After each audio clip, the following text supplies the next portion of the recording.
Okay, let's get started. So since we have a smaller group today, we can actually make this a little more interactive. So I'll leave more time for you to give me questions, and we can also have more of a conversation about the types of things that you would like to know more about when it comes to using APA, writing in psychology, doing research. So I'll give more time for questions than I had originally planned. If you were you were obviously signed up for this session. Thank you and welcome to this Lunch and Learn. It's our second for the semester. I am excited to be able to share library tips with you again.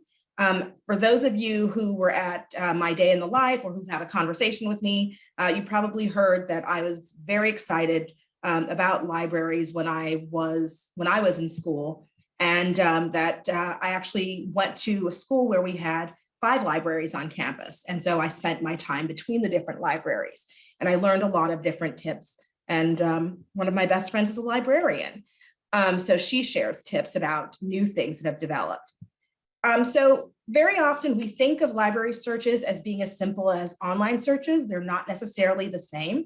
If you got the handout, you probably got to see a little bit of an example of how a search is done. We're going to do an example of that together.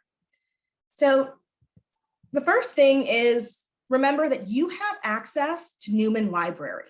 So we use the same library as Baruch, and we have a librarian who's specifically assigned to SPS.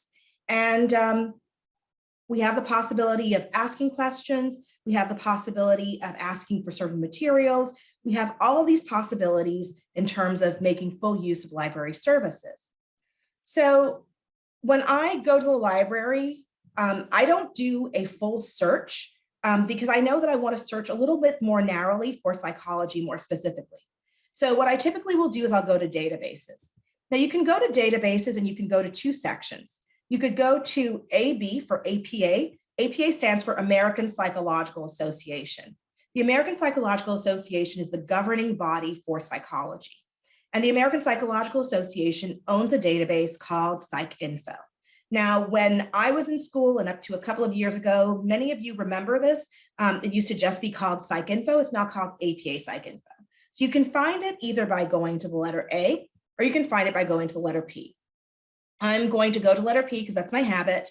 And I scroll down and I see here, there's psych articles, now called APA Psych Articles. Psych articles will give you articles that just come from APA journals. So APA journals are journals that are actually published by the American Psychological Association. So journals such as the Journal of Personality and Social Psychology, which we abbreviate JPSP. That's going to be one of the top journals in social psych, developmental psychology, American Psychologist. So all of those are APA published journals. Now, we don't just want APA journals. We want journals from psychology across the board. And for example, if you're in developmental psychology, you might want journals that are published by SRCD, the Society for Research on Child Development, and those you would find in PsycInfo, but not in Psych Articles. So let's click on PsycInfo. So again, this is psychology specific. There are, of course, ways to do these searches for other fields, and I can give you some tips on library searches for other fields as well, if you have questions about them. So we've clicked on PsycInfo. I logged in ahead of time.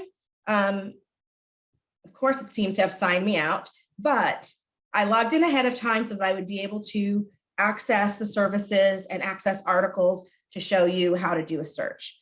Let me ask you in the chat, can someone type something they're interested in, type topic-wise? Like, tell me in the chat something you're interested in. I had meditation in the handout, but we can try something else that you might be interested in. Ooh, genetics and aggression. Thank you, Aretha. So I see a couple of names that I'm familiar with, a couple of people whom I like quite a bit and whom I work with on different topics. So Aretha, thank you. So let's do aggression. All right. So here we have, you see, it gives us different connectors, different options: aggression, or aggressive behavior, or aggressiveness. Let's go with that. because what it'll do is it'll give us every single option that is related to these 3 terms instead of just aggression. And that's one of the wonderful things about PsycInfo. Unlike other search engines and like other databases, it's very psychology specific in terms of giving you the keywords that people use in psychology. And in psychology, we use all 3 of those, not necessarily interchangeably, but we use them commonly. So we could do genetics, and you'll see there'll be suggestions for other things. So genes, hereditary, inherited. There are lots of other terms for that. So biological would be another one that we could use, and all of these, so we see the or. So all of these different, there are different connectors that we can use to modify our search or just to make sure that everything is inclusive. If we wanted to find something that has all of these terms, not just one as opposed or the other, we would use and. And there are other ways also to do these searches. So I'm hitting search. And I come up with 4,464 articles. All right, I don't want 4,464. If you notice, the first one here is a dissertation, and the second one's a dissertation too. We're going to get rid of those. And the reason why we're getting rid of dissertations is because dissertations are done to fulfill a degree. And sometimes dissertations are fantastic for finding references to other articles. Sometimes they have very valuable information, but there are also times when dissertations are not fully finished products and they have not been peer reviewed. So I'm going to source type, and the first thing I'm going to do is narrow down to academic journals. Okay, so I've narrowed down to academic journals. In addition to narrowing down to academic journals, so that brings me to 1913-2022. As you know, DNA research is only a few decades old. So it's like 4 decades old, certain types of DNA research. So what we're going to do is narrow the field. And we also like to have literature that is from the past decade if possible. So let's narrow things a little bit, and let's go to the past 10, 15 years. So we'll go to 2007. And this brings us to 2,165. Okay, we're still not excited about that large number. That's a lot to look through, but at least it's not the 4,000. We've cut our field, our pool in half. All right, so we can also do other things. We can narrow things down by age.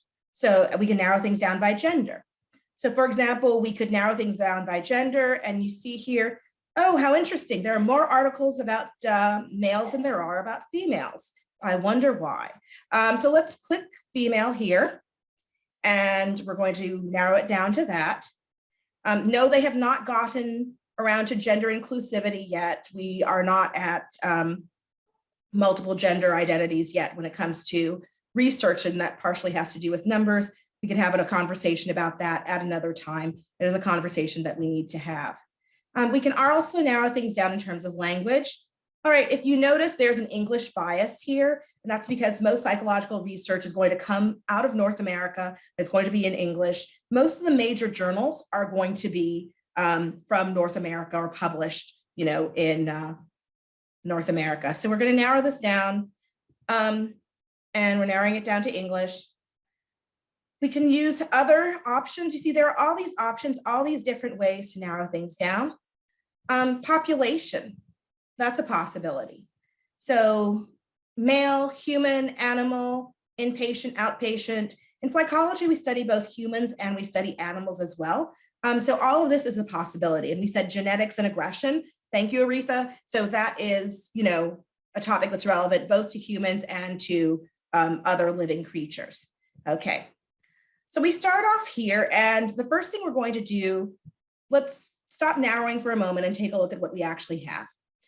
So we've got the subjects, or these are keywords, and this tells us, what the article, a little bit about what the article focuses on, what population it focuses on.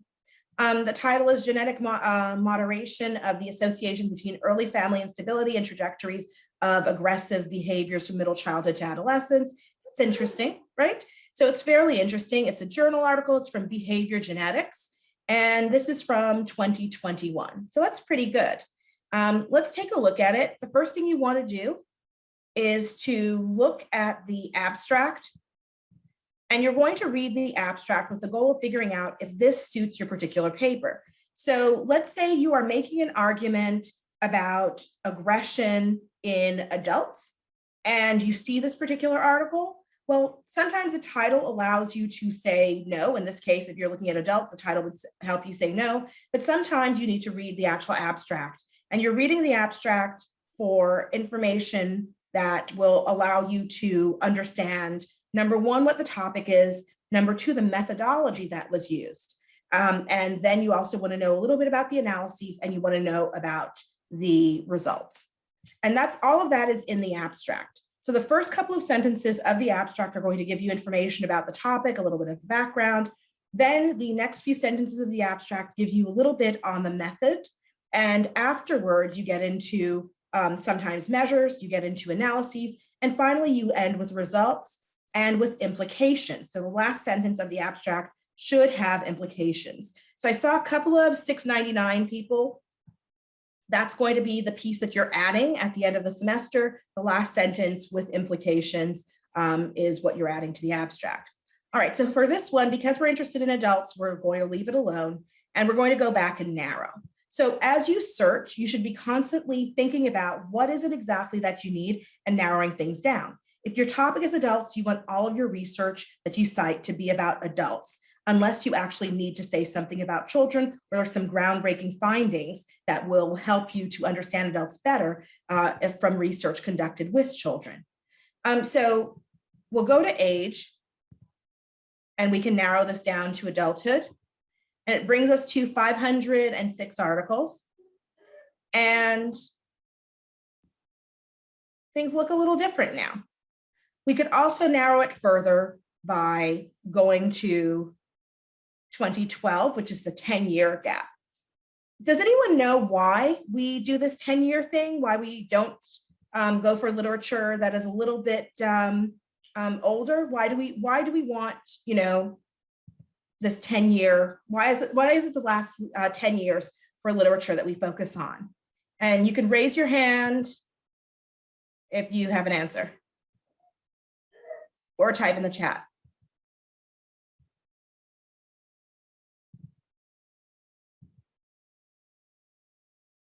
Okay, I'll answer. Oh, I see something in the chat. Yes, Diana, that's a great answer. It's relevant. I also see Ariadna, things changed and you want things to be absolutely. That's precisely it. It's to make sure that the findings are still relevant, that they're still what we call ecologically valid. So you've heard the term validity. So there's validity in terms of statistical validity. There's also validity in terms of the context that you're in. And these are good answers. You see me smiling because I love when I get good answers from students. And this is, sometimes when you're online, you don't get to see your professor smile as much in response to what you say. But I love when you have good conversations about psychology and why we do one thing in psychology as opposed to another.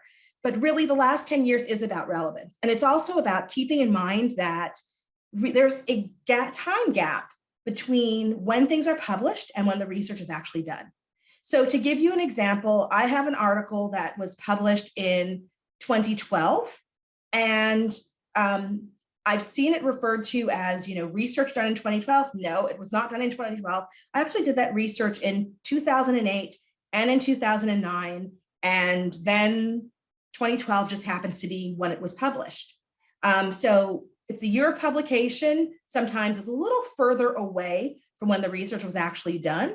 And so what we want to do is to make sure that we are as current as possible with the knowledge that what we're looking at is not something that might be from 2021 or 2022. So for example, let's think about COVID-19, which is an evolving situation. If we were looking at aggression and genetics, and we were looking at within the context of COVID-19 and whether there is a change in what we see as correlations between the expression of aggression and genetics in different genders, when we think about the context of COVID-19, we think about things evolving all the time. We've seen an increase in aggressive behavior on airplanes. We've seen an increase in violence in certain contexts, such as stores, airplanes, et cetera. And so we might ask ourselves, well, is it environmental? Is it genetic? Is there something in the environment that's changing gene expression? But we expect that as tensions ease, that rates of violence, rates of aggression are going to go down. And what we want is to not be stuck on our 2021 numbers or our 2022 numbers and to apply them to something that might happen 5 years from now, 10 years from now. Instead, what we want to do is always think about ourselves as evolving and think of the world as changing, and psychology then changes with it. I know there's been a lot of annoyance with the CDC telling us that the data evolves or that the data changes, but the data does evolve and the information does change. And so we have to remain abreast of what's going on. A student once asked me, isn't there enough research? Shouldn't we stop at one point and just accept what's out there? No, there's never enough research and you should keep going. So sometimes when you're prepping to write a paper, you might get started and you might find that what you're working on is, what you're working on, you've got all the articles you think you need. And then instead, what you can do is go back and look right before you submit the paper and see if maybe there's something else. Because sometimes that missing little piece is what's going to help you to do well on the paper, or it's going to make the difference between a paper that is, a B and a B+. So keep looking, but also know when to stop yourself. So in the handout that you received, you had meditation and mental health as a topic. And thank you to all of you who suggested potential topics for a search. I pointed out different areas where you could, check off the box to narrow your findings. I showed you age, we did that live as well. And I also suggested a few different ways of looking for additional articles. So for example, with our aggression search, if we wanted to, what we could do is look at cited references for this particular article. So this is a 2021 piece from Behavior Genetics. We can go to cited references because we might want to know, like, who did this person cite and what is the basis for the background and justification of this article. We want to always keep in mind that research builds on itself. So it's never a case of something just coming out of nowhere. It's often an issue of something building on past knowledge or something adding to our ongoing body of knowledge. And that's something you should keep in mind when you write your papers. You're not expected to do something that's revolutionary. What you're expected to do is to make a contribution to our understanding of something. And that's what you're working on. And particularly those of you who are in the capstone, you're working on increasing our understanding of a particular topic. And keep that in mind, whether you're an undergrad or a graduate student. No one's expecting you to do something revolutionary. There's so much that's out there. And it's just about increasing the possibility for finding answers and for improving human life. And that's part of the major goal in psychology. So we've got 10 minutes left. I'm going to quickly just show you a little more on the handout, and then we will move to questions. I promise this will not take a huge amount of time.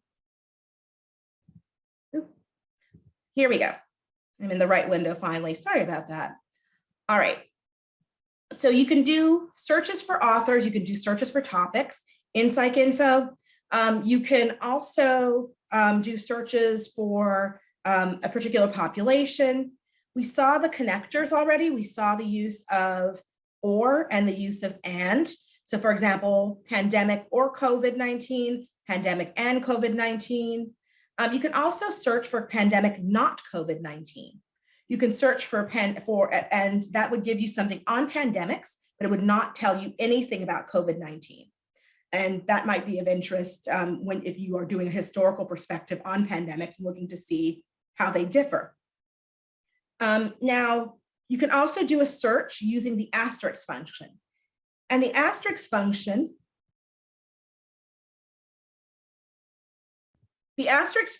is used to expand on a particular word. So for example, if you want to search for something about parents and you want to see a variant of parent, If you put the asterisk after the T, you will get parent, parents, parenthood, and parenting. And finally, you want to give yourself time to do this work. It is not something that is necessarily easy. Don't go for the first thing you find. Keep searching, keep building your knowledge. Look to see whether something is a primary source or a secondary source. We talked about the difference between the two during the last Lunch and Learn. We can talk about it some more in a moment, but I want to go to your questions. Okay. All right, so you can post your questions in the chat, or you can unmute yourselves. We are ready. And you can also post your questions in the chat. You can ask me, where can you find the information?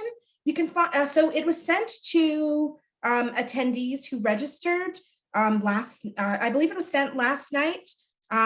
Please correct me, someone, if I'm wrong. And you can reach out to events, and there is also the link is being posted in the chat. Thank you, Molly, for posting the link in the chat. Yes, it's very important. This is Aretha makes a great point about focusing on what you find, because very often we are overwhelmed by what we find, and it's really about finding the literature, taking time to read it. Taking time to read it and really spending a little bit more time thinking about it, and that's hard because a lot of this is about processing, and it's about not reading it and saying right away, okay, here we go, I've got the answer, but giving yourself a few days to actually think about it. One of the reasons I often say, start your papers early is because the more time you have, the more processing time you have, and then the more revision time you have. And it feels like a lot, and you've got so many other things going on in your lives. You've got families, you've got friendships, you've got hobbies, hopefully. And some of you are thinking, what's a hobby? But anyway, you've got something that occupies your time and that is dear to you other than just being in school. And you also have to earn a living. So it's hard sometimes to find a balance. But when you give yourself more time to read, to process, that's fantastic. Thank you, Aretha. Diana says, I don't have a specific question, more so a comment. I find library resource a plus. Oftentimes I would find an article on Safari behind a paywall, then I would copy the title and find it in the library for free. That is a great way to do things, Diana. If you start your search in a search engine that is publicly available, start it there and then go, copy down the titles or copy down the author and then go to the library and find them. One of the beautiful things is that we have all of this technology that is available to us through the library. And, we've paid for it already, so we might as well use it. Your tech fee is actually, something that you should be using. We all pay it. We all paid a tech fee as students. Remember when I was a student at CUNY, I was always printing, much to the dismay of the librarians. I was always looking things up, and these things are very important. Diana asked, what do you think about Google Scholar? So I personally would prefer that students limit how much they use Google Scholar. And that's simply because it's important to learn how to use PsycInfo, because PsycInfo really is psychology specific. Now, Google Scholar is a wonderful resource, and I think it's especially useful once you've mastered PsycInfo. But before you've mastered PsycInfo, it's hard to really understand how to discern what's a good source, what isn't a good source. So Google Scholar will give you a little bit of everything. We have enough time to check this out ourselves. So let's go to aggression and genetics. And if you notice, we went from 4,000 articles that were specific with those terms to 248,000. That's way more to sift through. That's way more to assess, way more to evaluate. So my suggestion is always, narrow things down. But even then, we're still at 66,000. When we narrowed things down to 2007 in PsycInfo, we were at 2,000 and something. what I will do, what I do in Google Scholar, I'll sometimes add psychology. So I add psychology to everything, and that narrows things down further. So we went from 60,000 to 20,000. But in Google Scholar, you have to keep narrowing, and you still haven't reached your population, and you still haven't reached just peer-reviewed articles. So it can be a little bit of a challenge. But it's a great resource. It's a good way sometimes to find something that may not be at the library. There are certain international journals, for example, that aren't necessarily at the library. And, you know, it's also a format we're used to. We're used to the Google colors. We're used to how Google works. So, you know, it feels comfortable sometimes. Another question for an HRL major. Yeah, HRL majors. PsycInfo is something that you use. Sometimes Soc Abstracts, that's another one HRL majors use. What else do you use as HRL majors as databases? I know Soc Abstracts is one, so the sociology ones. Okay, so there are sociology databases, there are human relations databases that are quite useful. And yeah, so you use OneSearch typically. But there's lots of different ways. If you go to, again, the databases, go to S, and you'll find the social work ones, you'll find the sociology ones. If you are developmental psychology, you might want to use ERIC as well, ERIC, and that's going to be education-based. And it's a great way to find articles, you know, that are related to, so ERIC right here. It's a great way to find articles that are related to education that are, you know, helpful. But for HRL, for sociology, there's lots. So Soc Index is what it's called, not Soc Abstracts. Soc Index with full text, that's what you're going to want to use. And it's not too much different from PsycInfo. It's also the EBSCO host is the version that we have at the library. There are other versions that they have, but this is, you know, so it's the same thing more or less. And you see similar search terms, etc. So it applies.